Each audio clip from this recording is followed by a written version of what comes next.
In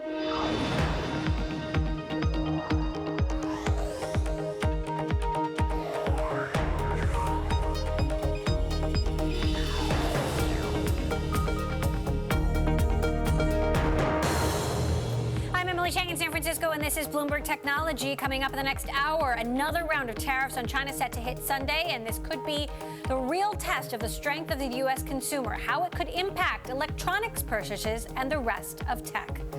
Plus, data storage company Nutanix is transitioning its business model as M&A in the enterprise heats up. We'll be joined in the studio by CEO Dheeraj Pandey to find out their plan. Plus, more of my exclusive interview with Uber CEO Dara Khosrowshahi. We will get his take on driver protests and why he believes we need to redefine the gig economy. But first, to our top stories. Sunday will mark the next escalation in the trade war between Washington and Beijing. 15% import taxes on about $112 billion worth of Chinese imports, including many consumer goods set to go into effect. Bloomberg's David Weston sat down with Max Baucus, former American ambassador to China under President Obama, to see if either side might be getting ready to blink. Well, in my discussions with Chinese and American friends in China, it's looking more and more like we're not any closer. It seems that China has begun to hunker down. China has begun to kind of wait this out. China thinks that they can weather the storm more easily than President Trump or Americans think they might. China's beginning to look for other markets for their exports. They're doing a pretty good job doing that, so it's the longer haul. There's also a sense that this is becoming a little bit more political than it is economic. That is, President Trump might be timing a potential deal closer to the election rather than earlier. That is the next couple, 3 weeks. People are starting to adjust to all these changes. The trouble is there still is immense uncertainty. And when President Trump orders American companies to leave China, that's even more uncertainty. And the inability to put a deal together, both sides, is creating uncertainty. My friends, Chinese Americans, tell me it's my judgment that we're in this for a few more months. Hopefully that'll break, but I don't see any action yet. So put together two areas that you know terribly much about. One of them is China, of course, but the other is U.S. politics. You won quite a few elections in your day.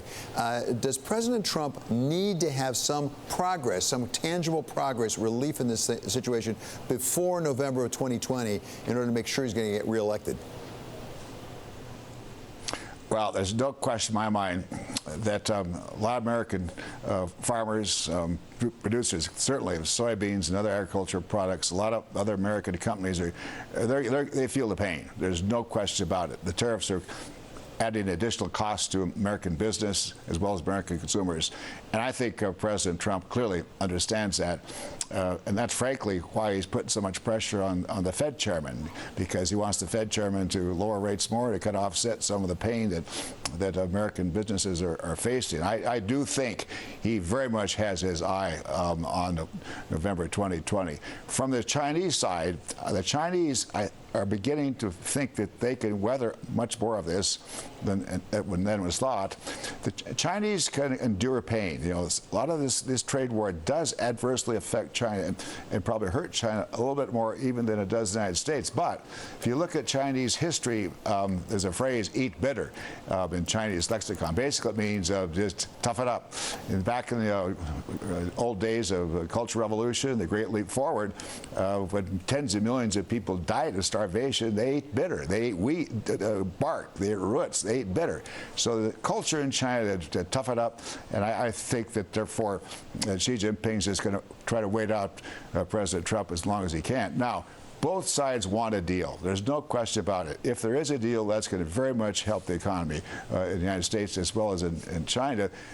The rub here is that President Trump's trying to get China to push for structural changes.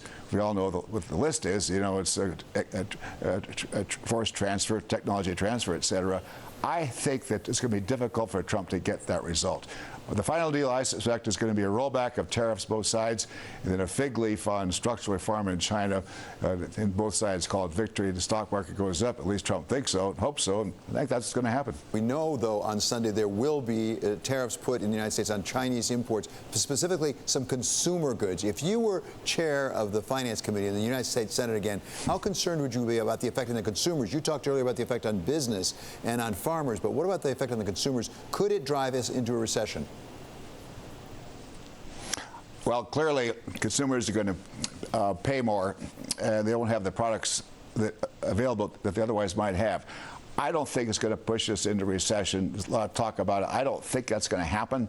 But, you know, the funny thing about a recession, we all know there's going to be one at some time. We just don't know when it's going to be. We know it's getting closer each day. We don't know what the day is going to be, but I don't think it's around the corner. That was former U.S. Ambassador to China, Max Baucus, speaking with Bloomberg's David Weston. We're now going to look at two companies impacted by the trade war with two very different fortunes. The first being Tesla. Elon Musk's electric car maker just won an important tax break from China, a rare exemption from a 10% purchase tax, despite the rising trade tensions. The other is Google, which is now in the process of moving manufacturing of its Pixel smartphones from China to Vietnam. This according to a report in the Nikkei Asia Review. To discuss, in New York, we got our Bloomberg Autos reporter Craig Trudell, and here in the studio, our global executive editor for tech, Tom Giles. Craig, I got to start with this exemption for Tesla from a very significant tax. This after Elon Musk was in China this week, meeting with local authorities, made praiseworthy statements about the building of the Tesla factory outside of Shanghai. How did this happen? I guess it was a charm offensive on the part of Elon Musk. It is the case that, as you mentioned, they have this factory coming on the outskirts of the city. This has been long in the works and was something that was planned before this trade war really sort of intensified. It was something that Tesla really needed because if you want to sell in China and be competitive, you must make there. So this is a nice little sweetener to the idea that they're going to be able to make their cars more affordable in that market by building locally. And it's already the case that electric vehicles are exempt from this purchase tax if you make that electric vehicle in the market. And China is sort of getting a jump on that by enabling Tesla to sort of get this break before they even start production and get a break for the Model S and Model X, which they won't be making in China anytime soon. Now, this means a Tesla could be up to $14,000 cheaper if you're buying in China, thanks to this exemption. China has threatened to put a 50% tariff on U.S.-made cars in retaliation for the Trump tariffs. That hasn't happened yet. Would Tesla still be exempt from that? That is still sort of to be determined. It's hard to imagine that China would offer an exemption to Tesla specifically on import taxes because they haven't sort of carved out any one American car maker from that up to this point. They also have not sort of carved out an exemption for, say, the German automakers that make SUVs down in the South and are exporting vehicles to China. They've been sort of an unfortunate casualty in all this, where this is a trade war between the U.S. and China, and yet you have German car companies that are getting significantly hit as a result of these escalating tariffs. In this case, it's really a matter of Tesla having issues with the falling yuan, which just resulted in the company having to increase prices, and so this maybe sort of takes some of the pressure off them in that sense. Right, and as you mentioned, Tesla's long had a plan to build cars in China to avoid situations like this. Meantime, Tom, you've got Google moving Pixel production to Vietnam out of China. We don't know necessarily how large Pixel production is in China. It's certainly not the iPhone, if you will. But what do we know about the plans? Look, not everybody's getting that exemption that Tesla did, right? So Google has been, we know, over the last several months, shifting production. We broke the news in June that they were taking production of the Nest thermostat, motherboards, server hardware, out of China into places like Taiwan. So we knew that they were looking for it. They've been on the lookout. We've talked to people there close to them who've told us, it's incumbent on us to find alternatives. Now we see from this other report that now the Pixel is also going to be moving into Vietnam. It makes total sense. This trade war is causing everyone who manufactures in China to fundamentally rethink their supply chain, to think about, is this the best place? Is it going to remain low cost? Even if this trade war gets resolved, longer term, you have to ask some really hard questions about whether this is the smartest place to be making your goods. Right, and of course we have to remember President Trump's tweet from last week where he hereby ordered U.S. companies to find an alternative to China, and yet the U.S.-China Business Council released a survey and found that of the companies that are members of that council, most of them are committed to China and have no long-term plans to do what Google is doing here. And yet we have Apple doing some experimenting with production in India. Apple's manufacturing partner Foxconn has already started making some iPhone Xs in India. Could that be a step towards larger scale production of the iPhone in India? Right. Does this lay the foundation for that? Well, we do know, and our reporter in India got unprecedented access to a Foxconn plant in India. She saw what they're doing. She saw one of the things that they're doing is they've started experimenting with iPhone production there. At the outset, that would just be for the Indian market, still a big and important market, and eventually beyond there. Right now, Apple's in a difficult place, right? They have demonstrated publicly, they have said publicly, we are committed to China. We want to, in fact, even move more production of certain things to China. They have a very delicate balancing act to do. On the other hand, you have Foxconn saying if Apple needed to, it could move everything out of China. Not exactly a statement that we're hearing from Tim Cook. Again, it's a very delicate dance. All right. Well, much to continue to follow, especially through the next few days ahead of these tariffs potentially going into effect on the U.S. side. Bloomberg's Tom Giles and Craig Trudell, thank you both. Coming up, the U.S. unleashes a cyber assault on Iran to keep foreign oil tankers out of Tehran's grasp. That is next. And if you like Bloomberg News, check us out on the radio, listen on the Bloomberg app, Bloomberg.com, and in the U.S. on SiriusXM. This is Bloomberg.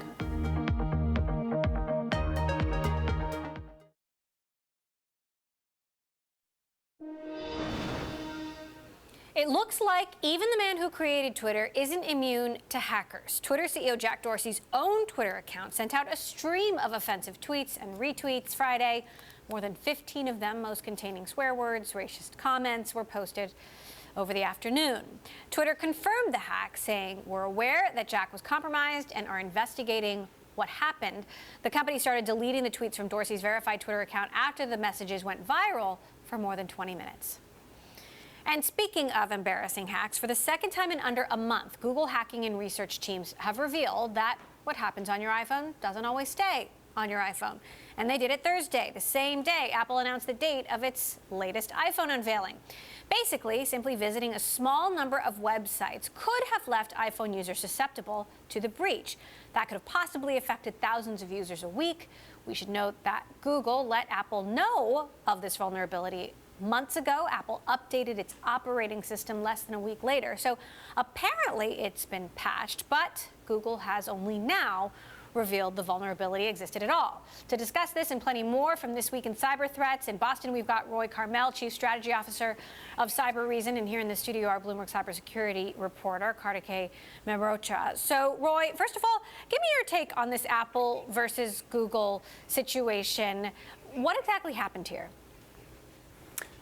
Yeah, Emily. So what happened here was what we call a zero-day vulnerability, where vulnerability exists and hackers are aware of that vulnerability before any patch exists to close it. And that vulnerability opened up the iPhone platform for any attack through malicious website. Just by surfing to the website through Safari, a malicious malware could be downloaded to the device and gain access, which could be escalated to have full access to the whole device. And malwares like this could then get access to iMessages, photos, locations, and can do all sorts of damage, all the way from deleting data, extorting the user, as well as running a full espionage attack, similar to what we saw in SoftCell about a month ago. Going from the telco side, we now see that possibility going from the device itself. Now, Carter K., it's interesting that Google told Apple about this privately. They had time to patch it, but then still made it public and embarrassed them, which does not seem so white hat. What's your take on this? I mean, what's interesting about this one, and what we always ask about when these attacks occur, is can anything be left behind? Is there malware that can be left behind? And in this attack, it seems like that possibility certainly exists, which is concerning for users, and for users to understand that no matter which device they're using, there are going to be vulnerabilities. There are going to be places where they may not be necessarily safe going into, and to be smart about where they're using their devices and how they're getting access. Roy, do you believe there's something disingenuous about Apple's privacy marketing and, you know, the billboard saying what happens on your iPhone stays on your iPhone, when they can't guarantee that? So I think, as an approach, Apple has taken an approach of keeping a close and fully integrated technology stack, which did help them to protect the platform. But it's also fair to say that no platform is fully safe. And we live in a world where we need to be in a post-breach mindset. We need to assume that if a processing unit exists, it's hackable. And it can be breached and has vulnerabilities. And I think only with that kind of a mindset we can really protect ourselves. Meantime, Roy, I want to get your take on another cyber story percolating today. News about a secret cyber attack by the United States on Iran in June to prevent them from targeting oil tankers and ships going through the Persian Gulf. Tell us a little bit more about what exactly happened here. Okay, so I think when we look at this type of an attack, just going back to the events that led to that, we had a drone that was shut down by Iran, and an airstrike that was about to be launched by the U.S., which was turned down by Trump. And instead of that, a full cyber attack took place, and that cyber attack actually attacked the critical infrastructure of Iran that actually holds information about routing, routes for tankers, as well as financial information about those tankers. And Iran used this information to be able to target and plan attacks on these tankers. And so what they actually did is completely erased and wiped the information from the systems of that critical infrastructure. Those devices and that infrastructure is still trying to reboot itself, not getting back to full functionality. But I think if we take a step back for a second, what we're seeing here is a turning point in 2019 in warfare, where cyber attacks are taking the center stage as an equal citizen to any type of an attack, and fully integrating into how nation states are looking at driving an attack campaign. And we haven't seen this 2-3 years before the same way we're seeing it now. And I think what we're going to see is more and more of that. All right, well, that's one we'll continue to follow. Roy Carmel of Cyber Reason, along with Bloomberg's Carter Gamer-Rotra, thank you so much for joining us. Coming up, the Pentagon awards another multi-billion-dollar cloud contract without much controversy, or so it seems. We will discuss next. This is Bloomberg.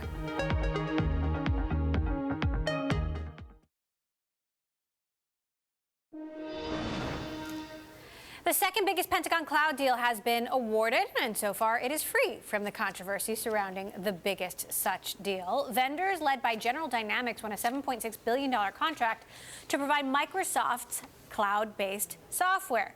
Office software. Microsoft itself actually didn't directly bid on this contract. To tell us more in Washington, Bloomberg's Naomi Nix. And of course, Naomi, you've been closely following the controversial JEDI contract, which Microsoft and Amazon are still in contention for. Tell us how this additional contract fits in. Well, this was a separate deal that, just as you pointed out, was a lot less controversial than the Jedi Cloud contract. In this deal, the Pentagon was simply looking for office productivity tools, things like a word processor, spreadsheets, that kind of thing. And Microsoft was widely seen as the front runner and perhaps the only contender to offer those kind of tools for that project. And like you said, it was vendors pitching, a systems integrator pitching Microsoft product tool to sell to the government. So talk to us about whether or not this then affects the award of Jedi. Does this make Microsoft a more or less likely pick, or is it truly completely separate? It is completely separate. So this particular procurement was run separately by a different group of people, with the Defense Department and the GSA. I think what it does do, though, is it helps the Pentagon politically. The Defense Department has been accused by companies like Oracle, which was eliminated from the Jedi bidding competition, that they designed a contract that was overly favorable for Amazon. And this is a way for the Pentagon to say, hey, look, we've always said we were going to use multiple cloud vendors for multiple projects. Look at this project, we're planning to use Microsoft. And so if it ends up being that the Jedi contract does go to Amazon, this can be a way for the Pentagon to say, we're playing fair, we're treating all vendors equal. And Amazon has been the front runner for the Jedi contract, but President Trump has asked that the process by which that contract is awarded be investigated. So where does the Jedi contract actually stand now? It's really in limbo right now. So like you mentioned, President Trump has questioned whether the contract was competitively bid. The new defense secretary has said that he's ordering up a review of the procurement process because he's heard so many complaints. Meanwhile, the Defense Department's Inspector General is also investigating potential conflicts of interest surrounding former Defense Department employees that had relationships with Amazon. And Oracle just said that they were planning to appeal their lawsuit challenging the contract terms. And of course, there's President Trump, who could always weigh in at any moment. And so really things are in limbo. We don't know quite how this is going to shake out. All right, well, I know you're going to continue to follow the trail and see what happens and bring us any news as you have it. Bloomberg's Naomi Nix in Washington. Thanks so much, Naomi. Coming up, data storage company Nutanix surged this week on better than expected earnings results. We're going to find out how the company is faring in the crowded cloud market with the CEO as enterprise M&A heats up. This is Bloomberg.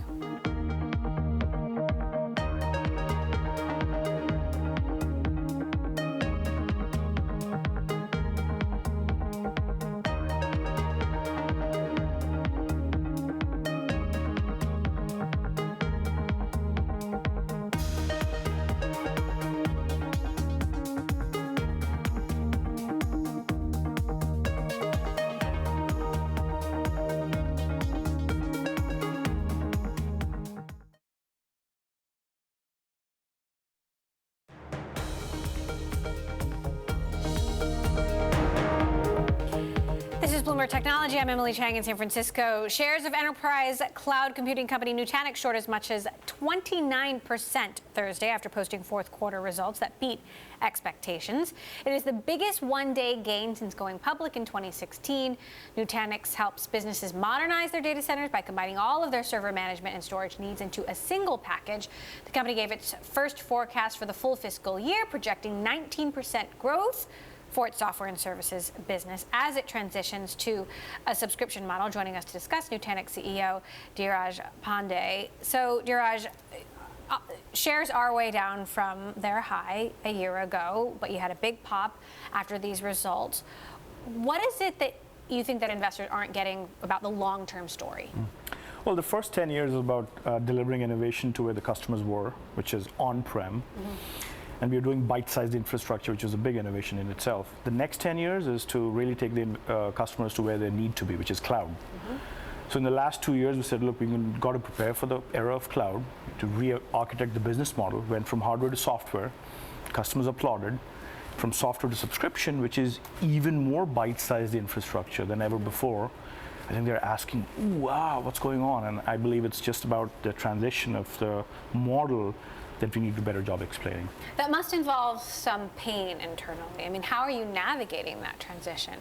A big part of this is going back to the history of other companies that have gone through the transition. I mean, I sit on Adobe's board and have learned a lot about transitions. Adobe is one, Microsoft is another, Autodesk, PTC. There's so many companies that have gone through it.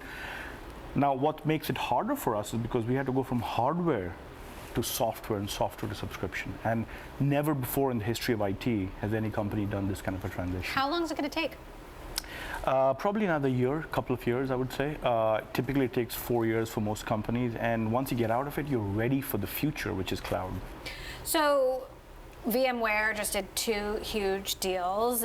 It certainly feels like whenever that kind of deal making starts to happen, a chain of deals follows. What's your strategy?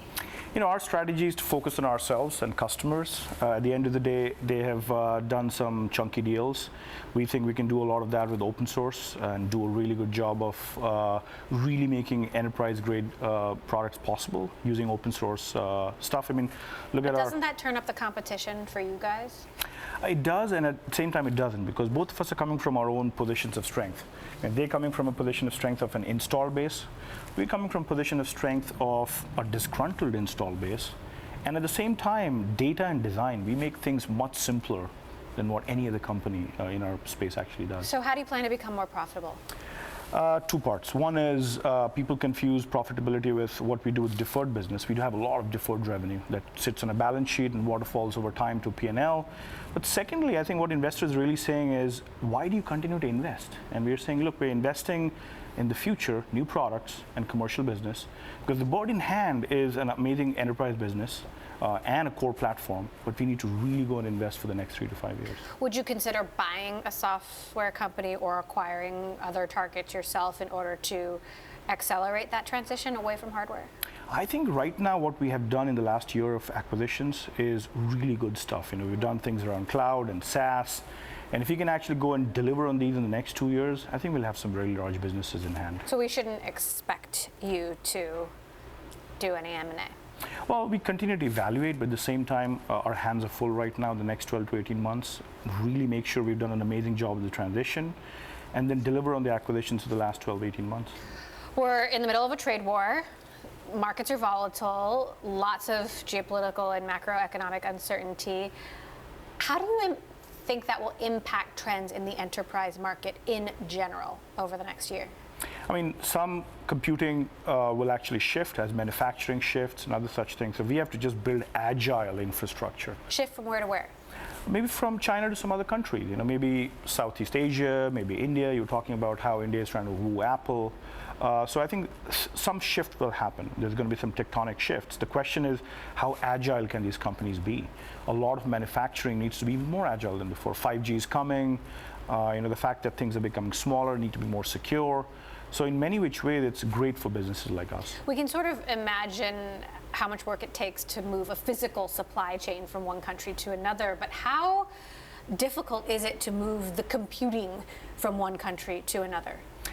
Really hard if you do it with hardware, which is what the last 20, 30 years of IT innovation was. But if you do it with software and you do it with automation, you can do a lot better. And that's what we are focused on doing. Are your clients making those decisions right now? Are they changing course? We're seeing some large manufacturing companies really look at dispersing things beyond a concentrated place, actually. So there's some of that happening. We have our what we call our robo business, which is our edge business. And you're seeing a lot of edge happening, compute on the edge happening.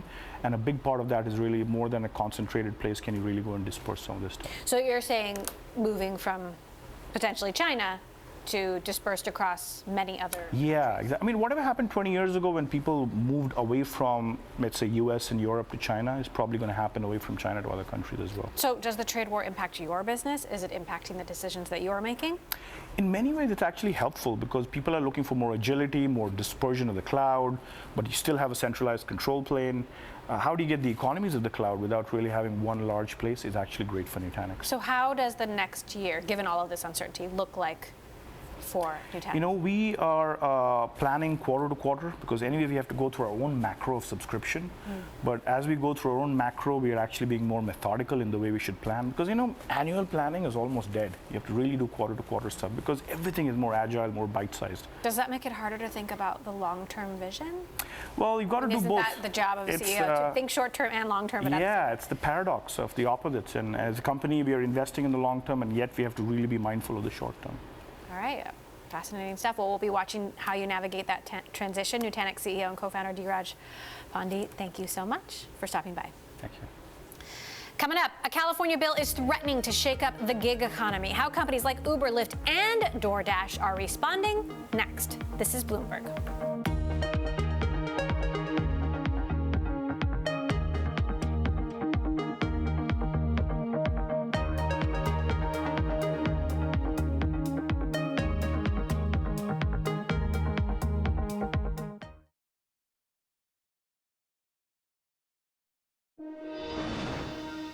YouTube has agreed to pay over $150 million to resolve allegations that it violated children's privacy laws. This, according to Bloomberg sources. The settlement ends an FTC probe into whether YouTube broke a law that makes it illegal to collect information on children under 13 and disclose it to others without parental permission. The FTC and Google declined to comment. More now from my exclusive conversation with Uber CEO Dara Khosrowshahi. It has been 2 years since the former Expedia executive took over the reins at Uber. I spoke with him about the company's evolution under his leadership as well as its future, including plans for international expansion. Take a listen. Part of our business has to fight for money. And if they're not deserving money, they're not going to get it. So believe me, internally, there's lots of creative destruction, there's lots of competition, and if one part of our business isn't carrying its own weight, we will pull back. Listen, we pulled back out of China, and we turned what was a $2 billion investment in cash into what can be a $10+ billion stake in Didi, which is a very big ride-sharing business in China as well. So we are, in the end, we're looking to build a business. We want to build a business the right way. We want to build a business in alignment with our driver partner society, et cetera. But if something's not working, we believe we've demonstrated the financial discipline to make the right call at the right time. Driver protests are not unusual. No. When we last visited, there was a driver protest outside. Democratic presidential candidate Pete Buttigieg was out there with him. He said, gig is another word for jobs. That means you're a worker and you ought to be protected as a worker. There is support for legislation that would force companies like Uber that rely on contract drivers and delivery people to make them full-time. Why shouldn't they be full-time? Because they don't want to be full-time. Well, some do. Listen, some do. More than half of our drivers in the U.S., for example, drive less than 10 hours with us a week. And listen, right now, California has a historic opportunity. We're at the table. We are having these discussions, and we want to get to a solution. We're offering $21 minimum an hour when you're driving on the platform. We're offering benefits, and we're offering a voice as far as how you're going to be treated going forward. It's $21 an hour compared to $12 an hour minimum wage. Okay, this is real money, and these are real rights, and you get the flexibility that every single Uber driver or courier wants because they can come into the market when they want to or out. This is a historic opportunity to, I think, revolutionize the gig economy, and I don't think gig is a type of work. To say that there's only one way to work and everyone needs to be full-time, et cetera, I don't think that's correct, because it takes away flexibility, and flexibility is absolutely something that all of our drivers prize. And can you give them flexibility and give drivers and riders safety at the same time? If the legislatures, works in the interest of making something happen, absolutely. And you know that we're making very significant investments in safety as far as the safety center, tracking your ride, et cetera. And we believe that we are the leader in safety as far as transportation goes in the world, and we'll continue to invest very aggressively there. So, as the stock is down, drivers are picketing outside. The press is writing about helium balloons. How do you stay focused on the long term? You put your head down and you work, and you know that this is a once-in-a-generation company that's going to change how people access opportunity and how people move. The work that we're doing is really important. everyone is going to look at the short-term price. It's part of being a public company, and people have worked really, really hard, and the equity is a representation of their work. But I think the people here understand that if they keep innovating, if they keep working hard, the rewards will absolutely come. You can't control the timing, but you absolutely can control the outcome. My exclusive conversation there with Uber CEO Dara Khosrowshahi, and as he mentioned, he believes drivers should remain contractors and has joined other gig economy companies to step up that fight. Uber, along with Lyft and DoorDash, pledged on Thursday a combined $90 million ballot measure to ensure that they don't have to reclassify their California workers as employees. California lawmakers have been weighing a bill, Assembly 5, which designates workers as employees if their work falls within the company's usual course of business. The bill is poised to go to Governor Gavin Newsom next month if it clears the Senate. Joining us from Palo Alto to discuss, Bloomberg's Josh Idelson. So, Josh, explain the latest developments here, because there's a lot of support in this legislature for legislation that would force companies like Uber, Lyft, and DoorDash to make these workers full-time. That's right. These companies are putting in a combined $90 million behind this potential ballot measure strategy. That's a real show of force. It's also a real show of concern.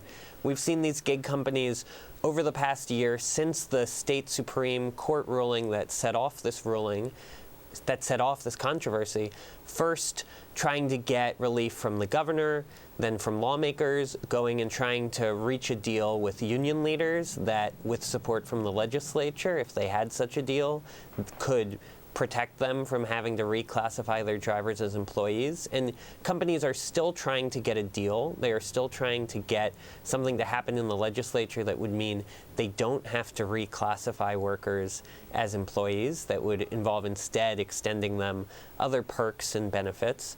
But these companies see that that may not happen, and a bill, AB 5, that would codify and expand the application of the state Supreme Court ruling that the companies didn't like could instead become law and be signed by the governor.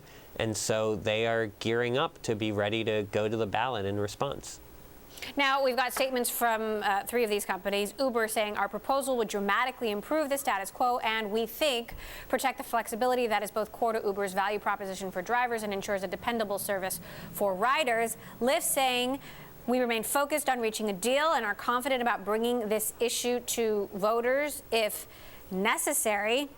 And meantime, this from DoorDash. We're fully committed to a legislative solution that would protect the rights of workers who are choosing the flexibility and independence of working as an independent contractor, and to provide historic new benefits and protections to them. You know, tell us a little bit more about what's at stake here. You talk to drivers, you talk to delivery people. The vast majority of them do not think that they're getting paid enough, but do they really want to be full-time? You hear all kinds of things from people, and the truth is being full-time or part-time is not the same distinction as being an employee or a contractor under the law. There are various people who are part-time employees, but more broadly, there is this trend in the U.S. towards what some call the fissuring of employment, that more and more people are creating wealth for a company that sets rules for them without being considered that company's employees. And that business model is at stake here. California, besides being the home of many of these companies, is a crucial market and also a bellwether that will be looked to as presidential candidates and others debate what should happen in the gig economy, and should there be accommodation of these new models? Should some of these models have to adjust to accommodate existing laws or new laws to extend some of the protections that historically have been tied to a particular definition of employment? And so we've seen 2020 presidential candidates weighing in on this legislation. We've seen these companies in SEC filings reference the threat that they could have to make a major change to their business model if they're not able to get the kind of compromise that they're looking for. What does this mean beyond California? Well, already the week after the court ruling that set off this controversy, Bernie Sanders last year introduced a bill that would apply a similar test to federal labor law, again, making it so that if you're not doing business, if you're not doing work outside the usual course of a company's business, then you're not an independent contractor. And so if these companies are able to say that California itself backed away from and changed that test, then that will be a useful talking point for them in discussing whether that should happen at the federal level or in other states. All right, Bloomberg's Josh Idelson continuing to cover all these workers' issues. Thanks so much, Josh, for that additional context there.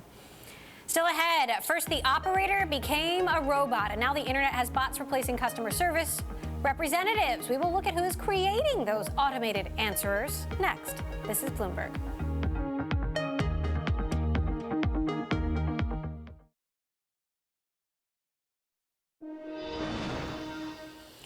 An Illinois class action lawsuit alleges that Amazon deceived customers by allowing the sale of thousands of unsafe, recalled, and mislabeled products on its site. The suit claims Amazon misrepresents the quality of its products and seeks a temporary restraining order as well as a permanent injunction requiring Amazon to remove recalled products. Amazon is facing several suits by groups alleging serious injuries from its products. Well, fashion designers, interior designers, graphic designers. Now, there's also the chatbot designer. Bloomberg's Aki Ito looks at one company that is creating these automated tools that are in now almost every corner of the internet.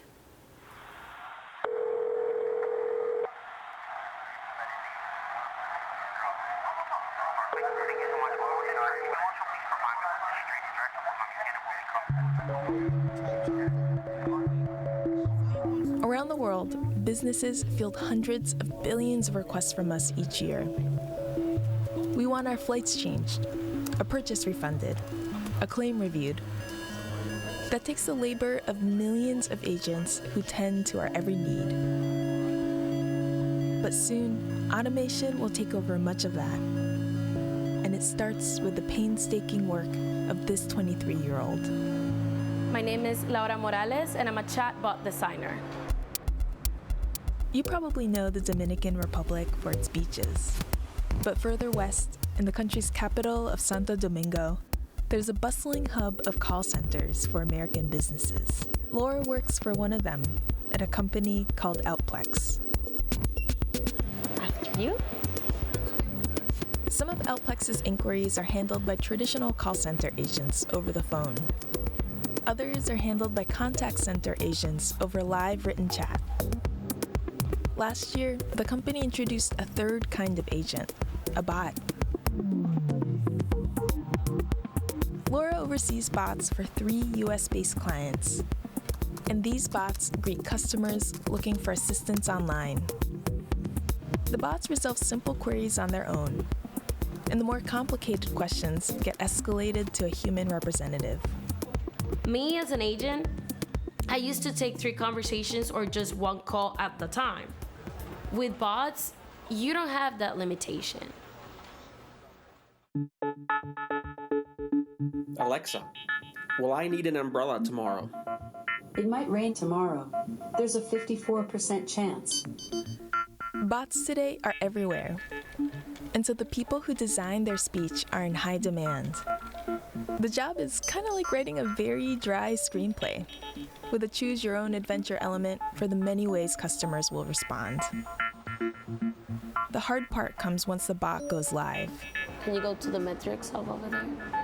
Often, its pre-scripted conversations don't work out the way Laura and her team hope they would, so they're constantly tinkering.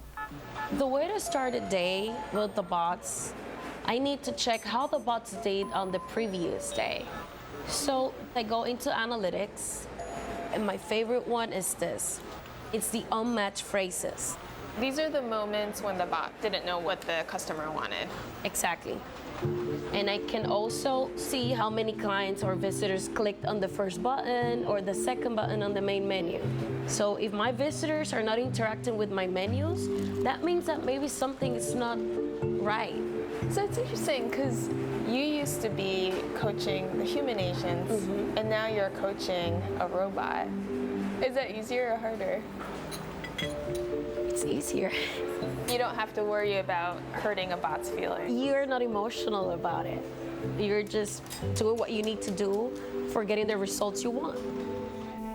Laura started out as an entry-level agent when she was 17 and worked her way up.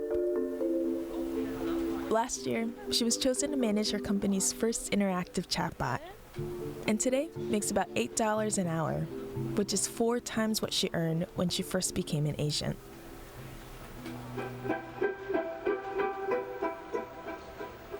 The transition to work on chatbots took about 3 months to learn various aspects of the job, including training on special software that doesn't require her to code. Laura immediately saw the benefits. A bot is never late. A bot doesn't get sick or pregnant. Those are specific human situations that you can't fight. Automation is able to take that out.